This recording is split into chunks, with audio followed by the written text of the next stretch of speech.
We will make tax cuts and the differences between these two parties on an issue that affects every family's pocketbook, every family's budget. We'll make it an issue this year because the tax cuts are a touchstone of the Republican Party. They lead to economic growth, more jobs, and a political victory, and they will do so this year as well. Let me turn to the courts.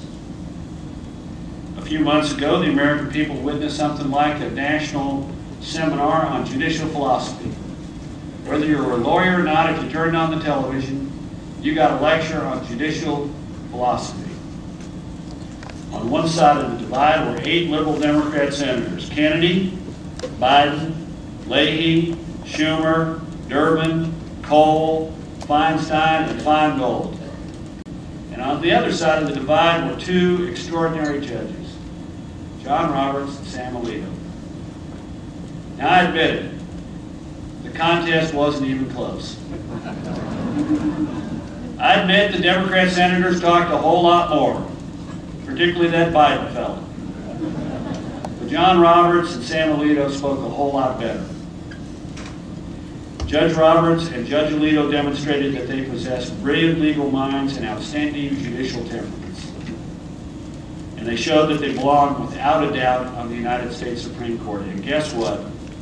That's exactly where they are today.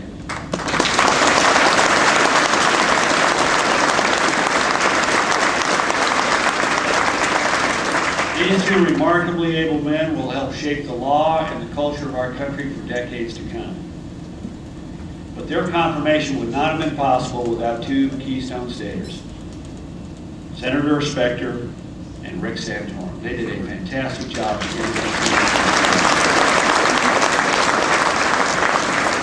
You know, it turns out that most Americans want judges who don't legislate from the bench. They want judges who believe in self-government instead of those who are determined to undermine it. They want judges who will stand against judicial activism and for constitutionalism. In John Roberts and Sam Alito, the people saw the kind of individuals President Bush wants on the courts, and they liked what they saw. But it's important to keep in mind this: 22 out of 44 Democrats voted against John Roberts, and 40 out of 44 Democrats voted against Sam Alito. How far out of the mainstream is that? What more do you need to know? When it comes to the judges, most congressional Democrats are out of touch with the values of the American people. Most Americans don't want judges who will oppose their liberal values on the rest of us. Most Americans don't want God taken out of the Pledge of Allegiance. Most Americans don't think just because the Massachusetts Superior Court happens to think that defining marriage as a union between one man and one woman is outdated and bigoted. Most Americans still don't want the institution of marriage fundamentally changed. This discussion, this debate over the proper role of judges is going to decide whether we treat the Constitution as the governing charter of our country or whether we treat it as if it is made of hot wax, pliable and constant and easily changed. This battle over judges is going to determine whether issues of enormous public importance will be decided by the American people and through their elected representatives or by 9 lawyers in rows. And we welcome a fair-minded and high-minded debate about the role of judges in our society, because our arguments are going to carry the day. The American people will insist that the government return to its founding principles with judges who do not pursue political agendas, but instead strictly interpret and apply the Constitution as written.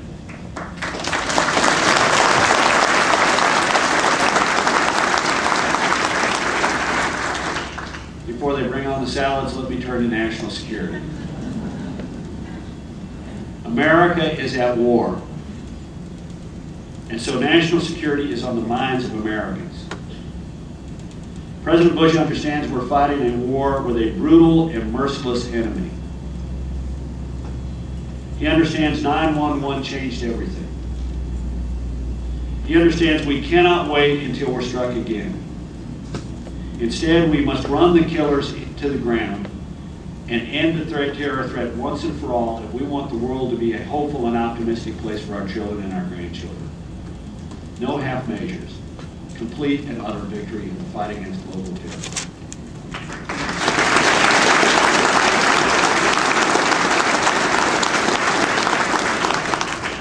Now, the American people understand this.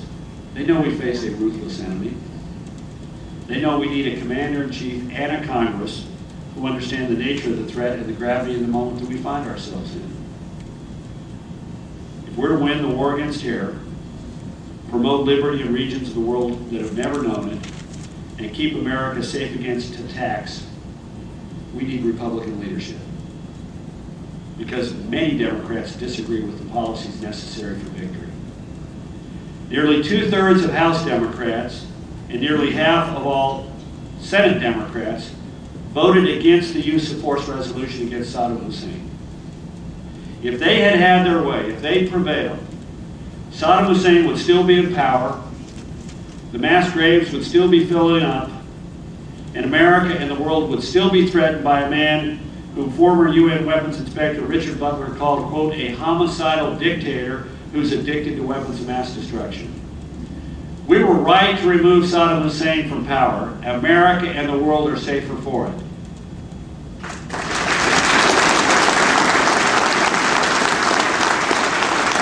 I want you to think about the last year. We've seen 3 historic elections in Iraq. The Iraqi security forces are increasing in size and capability. Iraq's economy is growing. We're seeing progress in cities like Tel Afar, a city once controlled by terrorists, which is now back in the hands of free Iraqis. And because the terrorists can't win a pitched battle with American or Iraqi forces, they're turning increasingly to desperate measures such as IEDs or trying to provoke a civil war. But because America stands with them, the Iraqi people reject al-Qaeda in its attempt to provoke a civil war, choosing instead a path of democracy. And just last week, Iraq formed a unity government, which is a milestone in the history of the Arab Middle East. Yet with all this progress, we still hear from Democrats who want to cut and run in Iraq, with the Democratic House leader supporting an immediate stand down of U.S. troops and their withdrawal that would have taken effect by the end of April. And that would have been a catastrophic mistake. It is critical to understand the disastrous consequences of pulling out of Iraq before our work is done and before victory is won. Abandoning our Iraqi friends would signal to the world that America cannot be trusted to keep its word. The tyrants in the Middle East would laugh at our failed resolve and tighten their repressive grip. We would hand Iraq over to enemies who pledged to attack us again and again like they did on 9/11. The global terrorist movement would be emboldened and more dangerous than ever. And we would undermine the morale of our military by betraying the cause for which too many have sacrificed. To retreat before victory has been won would be a reckless act, and it will not happen on the watch of this president.